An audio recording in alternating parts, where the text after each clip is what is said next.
Kemudian sebelum saya lanjutkan, izinkan saya minum dulu nih. Mungkin karena memang bapak-bapak ini sudah diantaranya ada yang sering melihat YouTube, itu mungkin nanti akan dikembangkan di dalam diskusi saja. Mungkin ada pertanyaan-pertanyaan yang ingin bapak sampaikan, mungkin nanti kita akan kembangkan dalam pertanyaan. Karena saya yakin sebagian besar ini sudah ada yang ingin memperhatikan masalah nasab dengan melihat YouTube atau membaca tesis saya. Tesis saya itu bukan tesis seperti yang dipahami awam, bahwa tesis itu adalah karya tulis di Universitas S2 gitu. Bukan. S2 saya itu tentang Ahlul Kitab Inda Syekh Nawawi At-Tanar Al-Bantani, berbahasa Arab di Institut Ilmu Al-Quran Jakarta.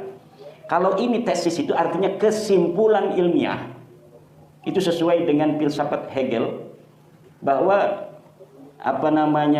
sebuah kesimpulan itu tidak bersifat mutlak apabila terjadi antitesis. Jadi kesimpulan itu tesis, kemudian ada antitesis, kemudian bisa sintesis. Seperti dulu ada bumi datar. Bumi datar dipahami oleh seluruh orang yang hidup abad pertengahan bahwa bumi itu adalah datar. Kemudian ada seorang ilmuwan mengatakan bumi itu bulat. Nah, itu tesis bumi datar dimentahkan oleh antitesis bumi bulat, sampai saat ini tidak terbantahkan. Bahkan semakin menguat, dan sama sekali tidak ada orang yang sekarang berani mengatakan bumi itu datar kecuali kaum bumi datar. Ada masih sekarang kaum bumi datar. Banyaknya dia pakai teori konspirasi. Bumi datar, orang yang sudah bisa ke atas ruang angkasa, memotok bentuk bumi, ya bentuknya bulat. Itu sudah hakul yakin dengan musyahadah, terlihat contohnya. Masa iya masih ada orang yang mengatakan bumi itu datar? Tapi nyatanya masih banyak orang yang menyatakan bumi itu datar. Banyak, itu lebih dari 3. Coba lihat di internet, kaum bumi datar. Itu mereka punya teori-teori sendiri.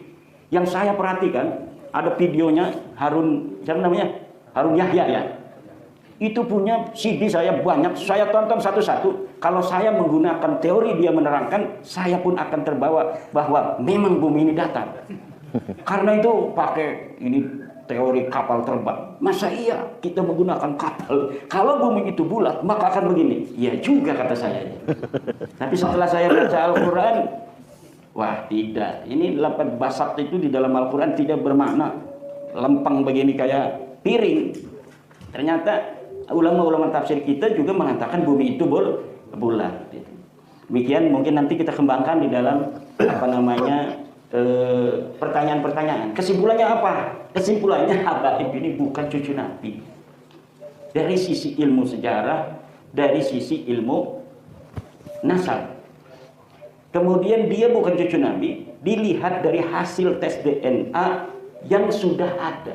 180 orang sudah tes DNA. Dan tes DNA-nya menunjukkan haplogrup mereka itu G. Sedangkan keturunan Nabi menurut para ahli harus mempunyai ciri kode genetik haplogrup J1. Sesuai dengan para keturunan Nabi yang sudah tes DNA di seluruh dunia Islam. Dari mulai Saudi, Al-Abdali, Al-Auni, Al-Jamajizah, kemudian di Yordan, Al-Hashimi, di Maroko, di Yaman itu. Di Yaman itu ada yang bukan Pahlawi, namanya Az-Zaidi, Ar-Rassi, At-Toba-Toba, Al-Jailani.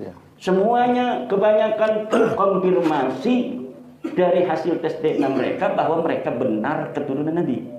Karena kode genetiknya haplogrup J1 yang menunjukkan dia orang Arab, keturunan Ibrahim. Sedangkan orang-orang Ba'lawi ini, Al-Atas bin Syihab bin Semit bin Yahya As-Segaf, Maula Dawila, Maula Khelah, ini haplogrupnya G. G ini baru bertemu dengan Nabi Muhammad 40.000 tahun. Di atas tuh, baru satu kakinya 40.000 tahun ke atas.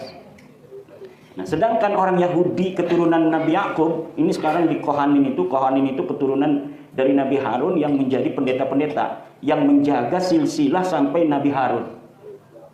Itu sudah terverifikasi dan terkonfirmasi hasil dari haplogrup mereka J1 juga.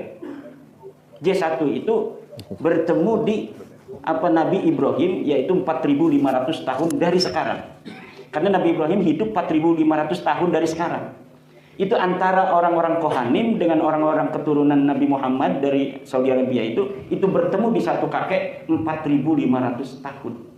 Berarti klop, sama-sama ngaku turunan Ibrahim, sama-sama ngaku sebagai orang Arab, bertemu 4.500 tahun yang lalu. Ketika disandingkan dengan Ba'lawi ini, dengan bin Shihab, bin Smith, hasil tes DNA-nya disandingkan, ini Kohanim, ini keturunan Nabi yang ada di Saudi Arabia. Seret ketemunya 40.000 tahun yang lalu. Menandakan ini bukan siapa-siapa. Kalau dengan orang-orang yang Yahudi keturunan asli Israel ini ketemu 4.500 tahun. Betul secara sejarah karena Nabi Ibrahim itu 4.500 tahun yang lalu. Kemudian punya anak namanya Ismail, menurunkan orang Arab. Punya anak namanya Ishak, menurunkan orang Israel. Ba'lawi ini adanya belah sini. Ketemunya di sana satu kakeknya dengan orang-orang Jawa, dengan orang-orang Arab yang keturunan Nabi itu 40.000 tahun yang lalu. Kalau orang Jawa yang haplogrupnya O, itu ketemu Nabi Muhammadnya itu masih tidak terlalu jauh. Jadi kita lebih dekat dengan Nabi Muhammad orang Jawa daripada Ba'lawi ini.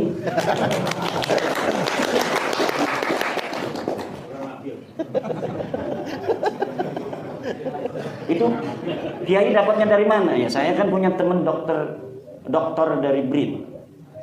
Dokter dari BRIN yang sekarang beliau giat untuk memberi pencerahan kepada masyarakat Indonesia tentang bahwa pengakuan Ba'lawi ini secara ilmu DNA itu mustahil. Jadi secara ilmu DNA mustahil, secara ilmu nasab tidak terkonfirmasi dalam ilmu sejarah. Tidak terkonfirmasi itu apa? Maudhu'un munqati'un mardudun. Nasab mereka itu tidak menerima. Ya silahkan kalau tidak menerima, dalilnya mana? Sampai sekarang tidak ada. Tidak ada dalilnya. Bahkan kalau mereka memberikan dalil itu yang akan memakan mereka. Semakin mereka membuat dalil itu yang memakan mereka. Kenapa? Ya orang nggak ada apa-apaan di sananya, blank. Ditulis sekarang ini manuskrip, bikin sendiri. Ya emangnya manuskrip palsu itu nggak bisa diteliti? Bisa diteliti Pak, nggak bisa. Manuskrip itu bisa diteliti. Orang nggak bisa ngebohong dengan kertas, nggak bisa. Kalau misalnya dia ini salinan, kayak kemarin Murtadha Az-Zabidi. Murtadha Az-Zabidi katanya mengarang kitab Ar-Raudhul Jalil. Murtadha Az-Zabidi itu 1205. Abad 13 Hijriah awal. Katanya mengarang kitab Ar-Raudhul Jalil. Ini Az-Zabidi ulama besar, pensarah kitab Ihya Ulumuddin. Pensarah.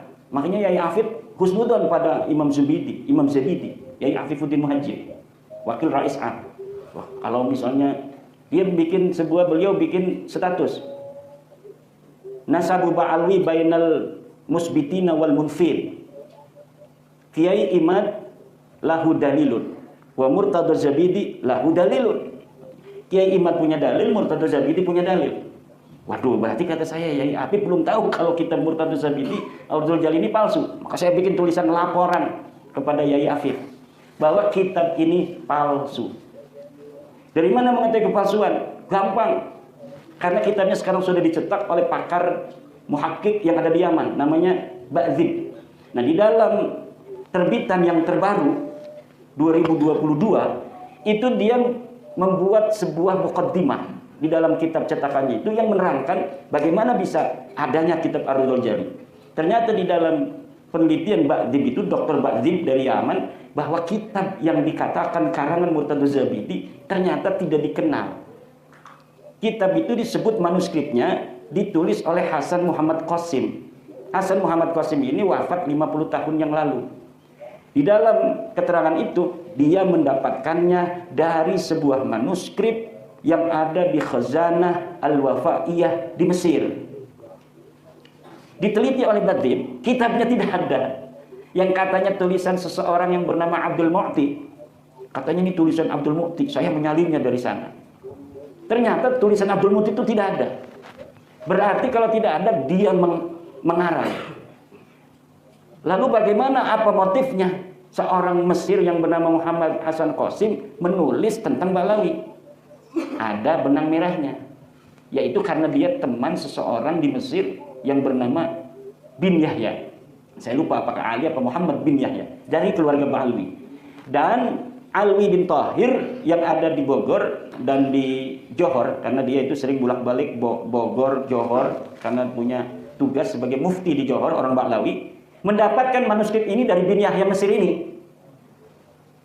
Lalu bin Yahya Mesir ini, menurut asumsi saya, dia menyuruh Hasan Muhammad Qasim untuk menulis itu.